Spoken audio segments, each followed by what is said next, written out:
D রায়ে সরকারের ধাক্কা, আন্দোলনের লাঠি, দিলীপের তীব্র কটাক্ষ। সুপ্রিম কোর্টের নির্দেশে রাজ্যের সরকারি কর্মচারীদের 25% বকেয়া মহার্ঘ ভাতা ডি প্রদানের রায়ে তৃণমূল সরকার বিপাকে। শুক্রবারের এই রায়ের পর রাজ্য সরকারের আর্থিক সংকট প্রকাশ্যে। এর মধ্যেই চাকরিহারা আন্দোলনকারীদের উপর পুলিশের লাঠিচার্জ ও হামলার ঘটনা সরকারের সমালোচনাকে আরও উস্কে দিয়েছে।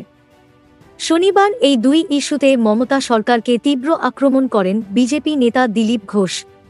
তিনি বলেন, সরকার আদালতের নির্দেশ বারবার অমান্য করেছে। টাকা নেই বলে নিজের কর্মচারীদের ভরণপোষণ করতে পারে না। এমন সরকার কি ক্ষমতায় থাকার যোগ্য? তিনি জনগণকে প্রশ্ন ছুড়ে দেন, আলাদা আন্দোলন করে অধিকার আদায় করবেন নাকি সরকার বদলাবেন? বিকাশ ভবনের ঘটনায় পুলিশের বিরুদ্ধে শান্তিপূর্ণ আন্দোলনকারীদের উপর হামলার অভিযোগ তুলে দিলীপ বলেন, শিক্ষকদের লাথি মারা হচ্ছে, এ কোন যুগ? তিনি সরকারের স্বেচ্ছাচারী মনোভাবের সমালোচনা করে বলেন, আদালতে গিয়ে 18,000 চাকরি প্রার্থীর যোগ্যতা স্বীকার করা উচিত ছিল।